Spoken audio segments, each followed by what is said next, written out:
सुन हमरे जिला में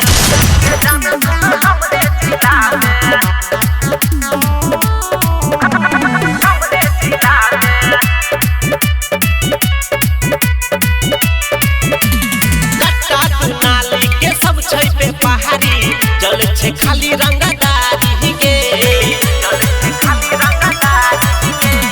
हमरा जिला में छै सुतहर भरल अपने सब छै शिकारी के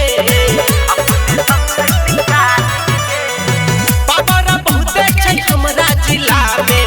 एक के चर्चा हो छै लाल किला में रंगदारो सिखैला रंगदारी अब छै जानो हमरे जिला में रहे सौ पर एगो छौरा भारी के जान सुन हमरे जिला में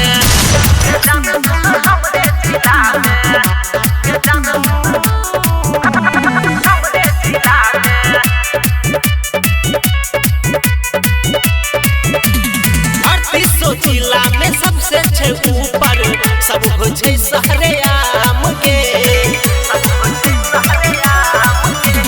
खून खराबा करी बदमाशी